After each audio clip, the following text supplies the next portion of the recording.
காரைக்குடி கொப்புடையம்மன் கோவிலில் நடந்த மர்மம் வெளிவந்து இருக்கிறது. காரைக்குடியில் புகழ்பெற்ற கொப்புடையம்மன் கோவில் உள்ளது. இங்கு கும்பாபிஷேகம் நடைபெற உள்ள நிலையில் பாஜக மாநில இளைஞரணி தலைவர் பாண்டித்துரை கொடுத்த புகார் மூலம் திடுக்கிடும் சம்பவம் வெளிவந்து இருக்கிறது. சிவகங்கை மாவட்டம் காரைக்குடி ஸ்ரீ கொப்புடை நாயகி அம்மன் கோவில் கும்பாபிஷேகம் வருகின்ற செப்டம்பர் 4ஆம் தேதி திங்கட்கிழமை நடைபெற உள்ள நிலையில் மாவட்ட காவல்துறை கண்காணிப்பாளரை சந்தித்து புகார் மனு ஒன்றை பாண்டித்துரை அளித்துள்ளார். அதில், ஐயா வணக்கம், நான் பெங்களூருவில் மென்பொருள் நிறுவனத்தில் பணிபுரிந்து வந்தபோது பாரதிய ஜனதா கட்சியின் மீது இருந்த ஈர்ப்பின் காரணமாக நான் என்னை பாரதிய ஜனதா கட்சியில் மாநில தலைவர் திரு அண்ணாமலை IPS அவர்களின் முன்னிலையில் என்னை பாரதிய ஜனதா கட்சியில் இணைத்துக் கொண்டேன். நான் தற்போது பாரதிய ஜனதா கட்சியின் மாநில இளைஞரணி துணைத் தலைவராக இருந்து வருகிறேன். நான் பாளையநாடு பகுதியைச் சேர்ந்தவர். எங்கள் பாளையநாட்டில் உள்ள 16 கிராமங்களில் காரைக்குடி கிராமமும் ஒன்றாகும். அங்கு கொப்புடையம்மன் என்ற கொப்புடை நாயகி அம்மன் திருக்கோவில் காரைக்குடி நகர் மத்தியில் அமைந்துள்ளது. மேற்படி திருக்கோவிலுக்கு கடந்த 1991ஆம் ஆண்டு முதல் அறங்காவலர்கள் நியமனம் செய்யப்படாமல் இந்து சமய அறநிலையத்துறையின் நேரடி கட்டுப்பாட்டில் இயங்கி வருகிறது. அத்திருக்கோவிலில் அம்மனுக்கு சொந்தமான விலையுயர்ந்த நகைகள் உள்ளன.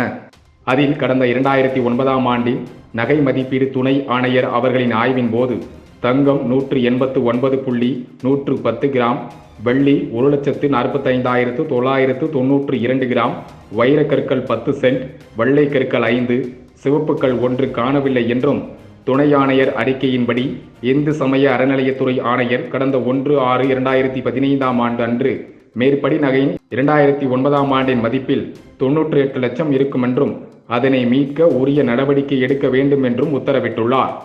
மேலும் 2015ஆம் ஆண்டு முதல் தற்போது வரை பணியில் உள்ள செயல் அலுவலர்களாக 5 பேர் பணியில் இருந்தும் திருக்கோவிலுக்கு சொந்தமான சுமார் 98 லட்சம் மதிப்புள்ள நகைகளை மீட்கவோ கண்டுபிடிக்கவோ மேற்படி செயல் அலுவலர்கள் யாரும் நடவடிக்கை எடுக்கவில்லை.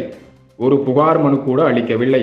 எனவே இவர்களும் பழைய செயல் அலுவலர் அர்ஜுனனுக்கு ஆதரவாக குற்ற நடவடிக்கைகளில் உடந்தையாக இருந்துள்ளது தெரிய வருகிறது. எனவே பொது சொத்தான மேற்படி திருடு போன நகைகளை மீட்க நடவடிக்கை எடுக்கும்படி கேட்டுக்கொள்கிறேன் என குறிப்பிட்டுள்ளார்.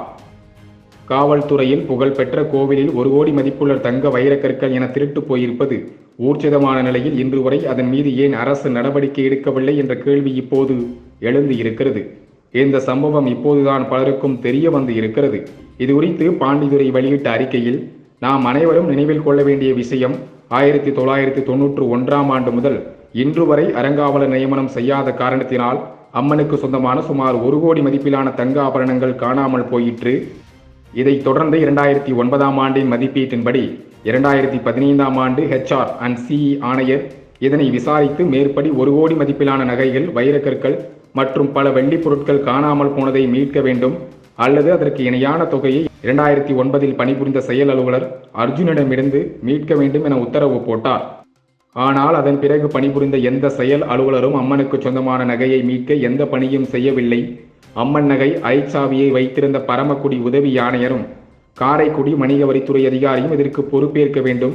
ஆனால் கோவிலின் சொத்துக்களை பராமரித்து வரும் செயல் அலுவலர்கள் குறைந்தபட்சம் காவல்துறையில் அம்மனுக்கு சொந்தமான நகைகள் காணாமல் போனது குறித்து புகார் கூட இதுவரை அளிக்கவில்லை. 2009இல் சுமார் 1 கோடி ரூபாய் மதிப்பிலான நகைகள் காணாமல் போனதை கண்டுபிடிக்க வேண்டும். நமது மண்ணின் மைந்தர்களை கோவிலின் செயல் திட்டப்படி அறங்காவலர் நியமனம் செய்து இத்தனை ஆண்டுகள் கோவிலை ஆக்கிரமித்துள்ள இந்து சமய அறநிலையத்துறை கோவிலை விட்டு வெளியேற வேண்டும் என்பதை நாம் கொப்புடை நாயகி அம்பாள் முன் மனதார வேண்டுவோம் எனவும் குறிப்பிட்டிருக்கிறார்.